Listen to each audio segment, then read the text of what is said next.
Modern dating is broken, and we all know it. So let me paint you a picture. You match with someone on a dating app, their profile looks great. Good photos, a pretty good bio, shared interests, so you send a thoughtful message. They respond, and you actually have a decent conversation going. You're thinking, finally, somebody normal. Then out of nowhere, they just disappear, ghost you completely. No explanation, no, hey, this isn't gonna work out, just radio silence. Or maybe you're the one who's doing the ghosting because honestly, keeping up with conversations with 5 different women or men, depending on who you are, it's exhausting. Especially when you see random people on social media who either look better, are doing better, or you watch something, pretty bad, and you are just overall, you're over it. You don't want to put in so much effort. You don't want to have to go on 20 different dates just to have one normal conversation out of them. And either way, you just end up back where you started, alone, frustrated, and wondering if everyone else got some manual on how this is supposed to work because you never received it. And it looks like everybody else is doing fine except you, but that's not the reality. Here's the thing nobody wants to admit. Modern dating is completely broken. And I don't mean broken in the, oh, dating has always been hard way. I mean structurally, fundamentally broken in a way that previous generations never really had to deal with. And the weirdest part, we all know it's broken, but we keep participating in the system like it's going to magically fix itself. Let's start with the obvious problems. Dating apps. These platforms have turned human connection into a shopping experience. You're literally browsing through people like you're on Amazon, making split-second decisions based on a few photos and maybe from some curated text. Just think about how insane this is for just 1 second. You'd spend more time researching which phone to buy than most people spend deciding whether to swipe right or left on somebody. We've reduced the complex process of human connection and the compatibility to the same mechanism we use to decide what we're gonna have for lunch on DoorDash. And the apps know this is messed up. They profit from your loneliness. Their business model literally depends on you not finding lasting love. Because if you did, you'd delete the app and stop paying for premium features. They need you desperately enough to buy boosts, super likes, but not successful enough to actually leave. For example, Tinder made $1.8 billion last year.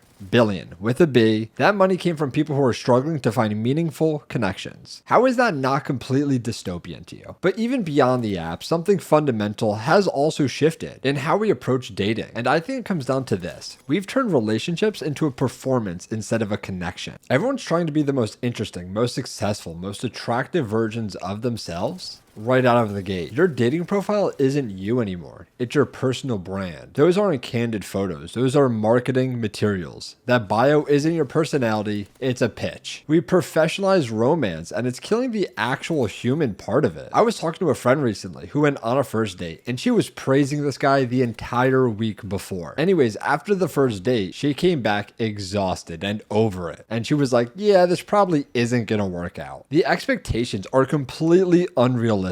People expect to feel fireworks on a first date with a complete stranger. If there isn't immediate chemistry, immediate attraction, immediate everything, then it's not worth pursuing. We've been trained by movies and social media to expect love to feel like a highlight reel from minute 1. But that's not how human connection actually works. Real relationships build over time. They develop through shared experiences, through seeing how someone handles stress, through inside jokes, and through developments that can take months, not just minutes. For example, my parents met through mutual friends. They weren't even attracted to each other for honestly months. And it wasn't only until after they built a genuine connection with each other that they actually started dating. Can you just imagine if someone suggested that approach now? Just be friends with someone for 2 years and see what happens. People look at you like you are out of your mind, like you have no idea how dating actually works. We've also created this paradox of choice that's paralyzing everyone. Dating apps give you the illusion that there are endless options. So why settle for someone who's 80% compatible when your perfect person might just be one swipe away? It's like going to a grocery store, but instead of just having a few options, you actually have the entire store as options. Now imagine when you went to the store, you could only pick one thing. Your brain would be absolutely overloaded. You wouldn't have any idea on what to pick because you might miss out on the perfect object, the perfect item. So you end up being paralyzed, switching between options, or never actually committing to anything long enough to know if it's gonna work. And that whole thing has become so transactional. People date like they're collecting experiences or check boxes. I need someone who's 6 feet tall, makes 6 figures, has their own place, works out regularly, is emotionally available, but not needy, wants kids, but not right now. loves to travel, but also enjoys staying in. Oh, and did I mention they also have to make hundreds of thousands of dollars? The list goes on and on until you've basically described a fictional character instead of a human being. If you looked at the statistics of anybody's, like literally anybody's ideal person, it is like 0.1% or point some odd percent, right? It is extremely rare that you are going to meet that person. And someone who's 6 foot, makes 6 figures, has their own place, works out regularly, is emotionally available and doesn't have any trauma, but isn't too needy, and wants kids, but not right now, or doesn't want kids at all, loves to travel, but also enjoys staying in. That is literally a 0.00 some odd percent. Here's what really bothers me about all of this. We've lost the art of getting to know someone gradually. Everything has to be optimized, efficient, immediate. People want to know if you're relationship material before they've even learned your last name. But compatibility isn't something you can determine from a checklist. It's something you discover through time, through seeing how someone treats a waiter when the restaurant is busy, through watching them interact with their friends, through learning their weird habits and quirks, and their inside thoughts. We've turned dating into a sprint when it should be a walk. A walk where you actually notice the scenery instead of just trying to get to the finish line as fast as possible. And social media has made everything so much worse. By giving us constant access to everyone else's relationship, you see couples posting their highlight reels, and suddenly your own dating life feels inadequate in comparison. You're comparing your behind the scenes to everyone else's carefully curated performance on social media. The pressure to document everything to make your relationship Instagram worthy has turned even successful relationships into content creation projects. People are worried about how their life will look on social media than how it actually feels. And we haven't even gotten to the casual dating aspect of this thing. Casual dating has left everyone confused about intentions. Nobody wants to be the first one to suggest they're looking for something serious because vulnerability has become seen as a weakness or a desperation. So everyone pretends to just go with the flow or see what happens when they're really hoping for a connection but too afraid to admit it. It's like emotional chicken. Whoever admits it first loses. We've created a dating culture where people who actually want relationships have to pretend they don't. And the people who don't want relationships can string others along indefinitely because we never defined what this actually was. The whole system is designed to protect people's egos instead of fostering real connections. And let's talk about how exhausting this all is. The constant texting, the pressure to be witty and engaging 24/7, the mental energy spent analyzing response times and emoji choices. People are treating casual conversations like a diplomatic negotiation. They used a period instead of an exclamation point. What does it mean? They took 3 hours to respond. Are they playing games or are just busy? We've turned simple human connection into code-breaking exercises. The truth is most of us are just winging it. We're all figuring it out as we go, making mistakes, learning what we actually want versus what we thought we wanted. But the current dating system doesn't leave room for that natural discovery process. It demands that you know exactly what you want, present your best self immediately, and make quick decisions about people based on limited information. That's not how human connection actually works, and that is why majority of relationships are failing. So what's the solution? I don't think there's one simple fix, but I do think we need to start being more honest about what we're actually looking for instead of pretending we're just casually hanging out. If you want a relationship, just say it. If you just want to date casually, be upfront about it. Stop pretending that caring about someone or wanting connection is somehow embarrassing or desperate. We also need to slow down. Give people more than one date to show who they are. Give yourself permission to not know immediately whether someone is right for you. Give relationships time to develop naturally instead of trying to force instant chemistry. But look, if you're actually trying to meet someone and tired of the app game, here are the things that I learned that actually work. First, you have to be confident. I know that sounds like generic advice, but hear me out. Confidence isn't about being the loudest person in the room or pretending you're perfect. It's about being comfortable with who you are and not apologizing for taking up space. And honestly, just 3 days a week in the gym can completely change how you carry yourself. You don't need to become a bodybuilder, but feeling strong in your own body translates to everything else. But here's what actually sets people apart. Social intelligence. With all the people I've dated or even just met socially, genuine social awareness is incredibly rare. If you can learn to effectively articulate your thoughts and have real, deep conversations, you're already ahead of most people. This isn't about memorizing pickup lines or conversation starters. It's about actually listening to people, asking follow-up questions, and being genuinely curious about their experiences. And here's something that might actually surprise you. In the US, we actually have more women than men. Yeah, I know, most women might be out of your age range in different locations, have different goals, or you might not find them attractive at all. Let's be real. but you're not operating in a scarce environment. There's actually a surplus. The problem isn't the supply, it's that most people don't know how to actually meet each other outside of social media or dating apps. So where do you actually meet women in 2025? Social events. This might sound crazy, but I go to a person of color night at a rock climbing gym in New York City every 2 weeks. And I'm a white man. I'm not gonna lie. But I bring my friend, obviously now I bring my girlfriend, and I bring a friend of hers too. And if you think there aren't women there, you're lying to yourself. In major cities like New York, you have no idea how many people are around you, but yet people still feel so alone. This climbing thing cost me $15 every 2 weeks. Extremely affordable, and everything's included.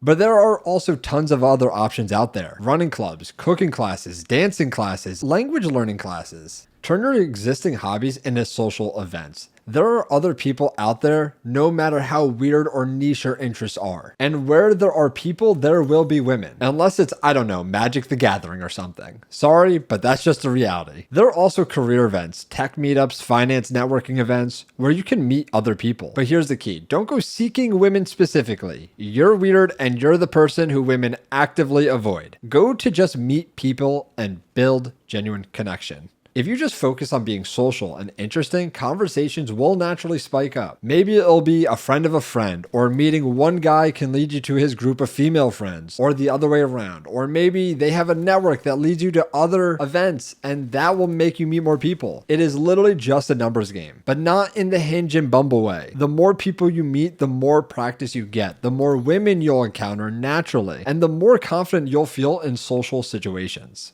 Picking up a hobby you might not even know about yet is also another good idea.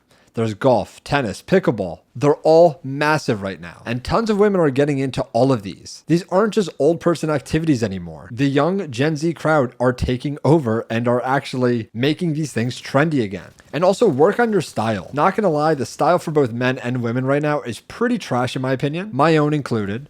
I wear golf clothes 90% of the time because they're comfortable and keep me cool. But guess what? This simple, clean style already puts me above someone wearing basketball shorts and a random t-shirt or sweatpants and a hoodie. I'm not a big appearance guy, but I make up for it with my conversation skills. You don't need to be Bruce Wayne, you just need to be the best version of yourself. The point is, all of these skills, confidence, fitness, social intelligence, the style, can all be learned. It's probably something you can even just search up on YouTube. It's that simple. And I'll probably link some resources in the description down below, or even make a dedicated guide on this stuff because it's that important. Maybe that's what we're all missing. We've gotten so focused on finding the right person that we've forgotten to be the right person. Not perfect, not flawless, but authentic and genuinely interested in connecting with other humans instead of just collecting dating experience. And in all, I'm not saying delete Hinge, delete Bumble, and delete all the dating apps out there. Use them strategically and use them with intention. Men get very few matches on dating apps. That's just the reality of it. There are much more men who are comfortable with using an app than there are women. So women get overwhelmed with low quality options and men get very, very little options unless you pay up. That is honestly the only way out of it. So that's why I don't suggest using apps. But if you're already on it and you are okay and comfortable with using it, I would suggest just using it intentionally. And in reality, dating does cost money. But like I said, there are cheaper options out there. And normally men, yes, you are going to have to pay for the first date and you are going to have to put the money up front. Women, they don't usually pay until multiple dates in, sometimes in a relationship, never, or not until they're deep in a relationship with somebody. So don't go out balling on a budget on one date because realistically, that's not impressive. You're not cool. And chances are the date's not going to work anyway. So don't invest too much into it, money-wise. I also do want to touch on the crowd that are in smaller cities and smaller social scenes. Yeah, you may not have all of these clubs and options or anything, but there still are some things out there. Look within or outside of your community. Are there events? Consider online options. This is something that might actually benefit you. Expand your radius. Driving 30 to 60 minutes for a date, I've done it and it's okay. It's honestly not too bad. So definitely do that. And if you think you lack experience, for example, yes, intimacy is extremely important in my book. I actually think it's a very high thing on my hierarchy of needs in a relationship.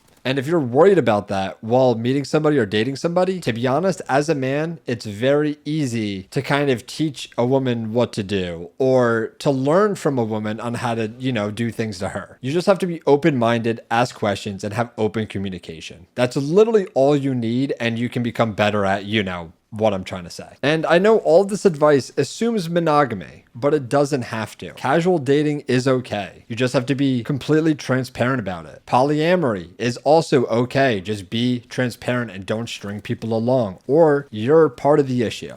Or remaining single. Being completely single is okay. It's actually, to be honest, one of my most productive points in life was me being single. That's the time I made the most money, the time I made the most progress in my life, physically, mentally, everything. So embrace being single, embrace your unique capabilities, and embrace your needs. Don't force yourself into monogamy if you literally cannot be into it. And the reality is, many people do carry baggage. That is completely a-okay. There are going to be a lot of conflicts when you meet somebody. It could be the timing is off, could be the follow-up was bad, or it could be their past experiences just weighing down on their current ones. And again, that is okay. It's not bad. It's not negative just to, be held down by past trauma. You have to use it as a strength. Some people are going to let them weigh themselves down by it. Some people are going to use it and carry forward. Again, I'm trying to suggest you guys to carry forward with it. But if you do need specialized help, I would highly suggest going to a therapist or talking on online communities. There are a ton on Reddit. There are a ton on Discord. And it sounds weird, but you can meet some crazy good people on there. I've actually met one of my best friends and now roommate over Minecraft even. And that was 10 years ago now. And now I'm living with him. I'm not saying go back to arranged marriages or whatever, but maybe we could learn something from how people used to meet.